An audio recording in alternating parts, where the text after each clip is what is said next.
બાંગ્લાદેશમાં હિન્દુ રહીશો પર થઈ રહેલી હિંસક ઘટનાઓ તેના મૂળભૂત અધિકારોના ઉલ્લંઘનને અત્યંત ચિંતાજનક ગણાવવામાં આવ્યું છે, જેથી બંધારણનું ગળું દબાવવામાં આવી રહ્યું હોવાનું હિન્દુ સમુદાયને નિશાન બનાવવામાં આવી રહ્યા છે।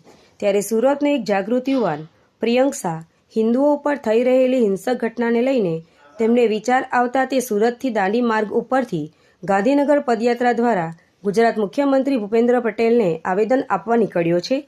પ્રિયંક શાહ સુરતથી નીકળી કીમ ગામ પહોંચી રાત્રિ રોકાણ કર્યું હતું।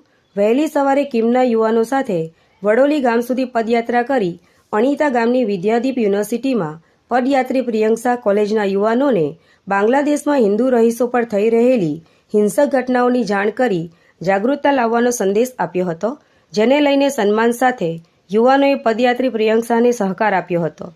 પ્રિયંક શાહ દાંડી માર્ગમાં આવતા ગામે ગામ અને મંદિરો પર લોકોને જાગૃતતા લાવવાની કોશિશ કરી રહ્યા છે। તે હાંસોદથી દાંડી માર્ગે ભરૂચ આવી પહોંચ્યા હતા।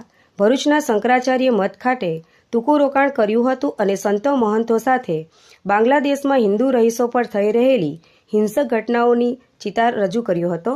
પ્રિયંક શાહ પોતાનો સંકલ્પ હિન્દુ સમાજને જાગૃતિ લાવવાના હેતુથી હિન્દુ સમાજને ન્યાય મળે તેવી માંગ કરી હતી અને કેન્દ્ર સરકારને કડક પગલાં લેવા અનુરોધ કર્યો હતો। બાદ પ્રિયંક શાહ ભરૂચથી ગાંધીનગર તરફ પ્રિયાંક મુકેશભાઈ શાહ સુરતથી ગાંધીનગર પદયાત્રા કરીને જાઉં છું। કે આજે બાંગ્લાદેશમાં અત્યાચાર થઈ રહ્યા છે, જેમ આપણા મંદિરો પર રોજ હુમલાઓ કરવામાં આવી રહ્યા છે, જેમ આપણા દેવી દેવતાઓની પ્રતિમાને ખંડિત કરીને રોજ નુકસાન કરવામાં આવે છે, અપમાનિત કરવામાં આવે છે, તો એ બધું બંધ થવું જોઈએ।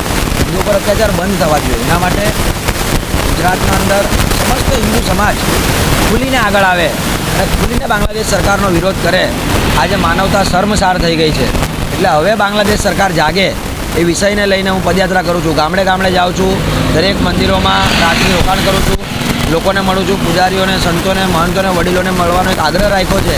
સાથે લોકોની સહી પણ આ વિષય પર લઉં છું અને એ સહીનો આખો બંચ બનાવીને એક આવેદન સાથે ગાંધીનગર CM સાહેબને આપું એવું મારી એક ઈચ્છા છે અને એ માટે આજે હું પદયાત્રા કરું છું કે સમસ્ત હિન્દુ સમાજ જાત પાત નાત ભેદથી ઉપર ઉઠીને એક થઈને આ વિષય પર આગળ આવે।